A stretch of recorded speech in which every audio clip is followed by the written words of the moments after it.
Assalamualaikum warahmatullahi wabarakatuh. Perkenalkan, nama saya Muhammad Khairul Razikin, mahasiswa Universitas PGRI Sumeneb, Prodi PJKR. Pada kesempatan kali ini saya akan menceritakan perkembangan diri saya dari masa PAUD hingga menjadi mahasiswa, disertai 7 teori perkembangan peserta didik. Yang pertama yaitu tahap masa PAUD, usia 2-6 tahun. Pada saat itu saya mulai mengenal dunia di lingkungan PAUD. Hari-hari diisi dengan bermain, bernyanyi, menggambar, dan berinteraksi dengan teman sebaya. Saat itu saya baru belajar membedakan benar dan salah, mengungkapkan keinginan, serta mengendalikan emosi secara sederhana. Guru mengajari saya melalui benda nyata dan kegiatan yang menyenangkan, yaitu sering bermain, entah itu bermain balok, bermain di luar lapangan, atau mengenal tanaman. Teori yang saya angkat pada cerita saya waktu PAUD yaitu perkembangan kognitif oleh Jean Piaget. Pada tahap praoperasional, anak belum bisa berpikir logis secara abstrak, tetapi mulai menggunakan simbol, bahasa, dan imajinasi. Pembelajaran paling efektif melalui pengalaman langsung dan permainan. Lanjut pada tahap kedua yaitu masa sekolah dasar atau SD, usia 7-12 tahun. Ketika saya masuk SD, saya mulai belajar membaca, menulis, dan berhitung. Saya lebih teratur, memiliki tugas harian, serta mulai membandingkan kemampuan diri dengan teman.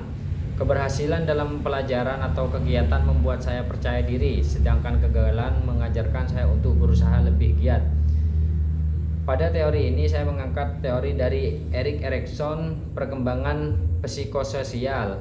Pada tahap industri, rasa rendah diri, anak ingin membuktikan kemampuan dan mendapatkan pengakuan.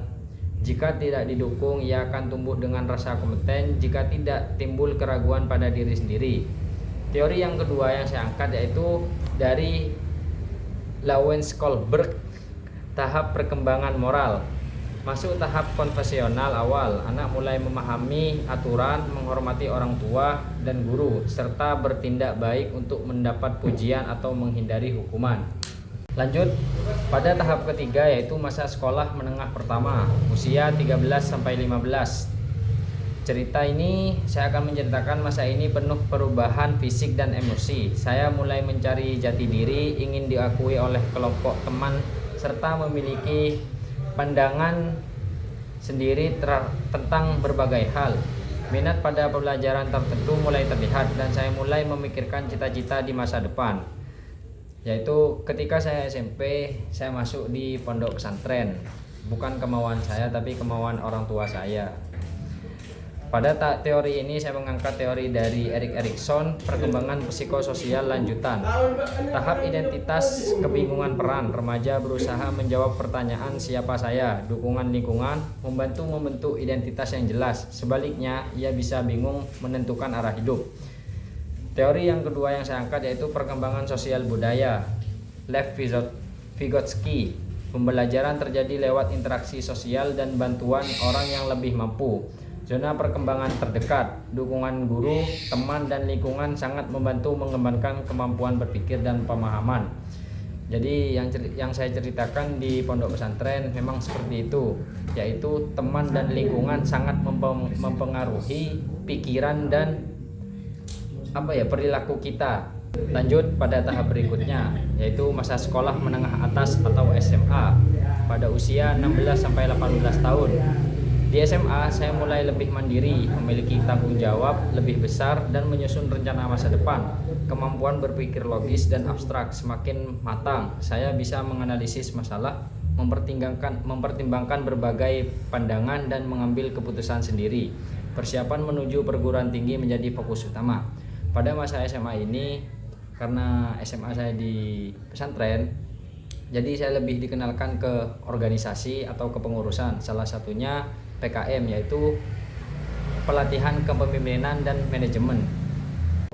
Pada PKM ini atau yang lebih dikenal pelatihan kepemimpinan dan manajemen, kita dikasih amanah oleh guru kita untuk menjadi pengurus santri. Kebetulan ketika menjadi pengurus, saya menjadi pengurus peribadatan, yaitu bagian keibadahan. pada waktu 5 sholat waktu itu kita lebih banyak mengatur santri. Nah, pada yang di saat bersamaan kita harus mengatur waktu di mana kita menjadi santri, mengatur waktu sekolah, mengatur waktu pesantren, mengatur waktu ketika kita menjadi pengurus. Jadi kita harus pintar-pintar mengatur waktu intinya.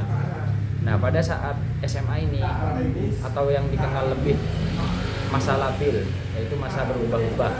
Pada masa ini pikiran kita berpecah. Mana ketika kita mau untuk ke jenjang selanjutnya, kita mau kuliah atau mau kerja, itu kita sendiri yang menentukan. Nah, kebetulan waktu itu saya berpikir untuk kuliah. Nah, pada saat ini juga itu berubah-ubah terus. Kadang cita-cita kita menjadi dokter, cita-cita kita menjadi ini, cita-cita kita menjadi ini itu. Nah, itu berubah-ubah terus. Makanya dinamakan masa labil. Nah, lanjut pada teori ini, saya mengambil dari teori Jean Piaget, yaitu perkembangan kognitif lanjutan. Tahap operasional formal, remaja sudah mampu berpikir secara abstrak, logis, sistematis, dan mempertimbangkan kemungkinan yang belum terjadi. Sangat penting untuk mempelajari materi yang lebih kompleks, yaitu kita lebih memperhitungkan antara ininya, sebab dan akibatnya. Jadi apa yang kita pilih, kita harus siap juga dengan konsekuensinya. Nah, teori yang selanjutnya yaitu dari hierarki kebutuhan manusia, Abraham Maslow. Kebutuhan berkembang secara bertahap, mulai dari kebutuhan dasar, makan, tempat tinggal, rasa aman, kasih sayang, penghargaan diri, hingga kebutuhan tertinggi yaitu aktualisasi diri, mengembangkan potensi maksimal dan mencapai tujuan hidup.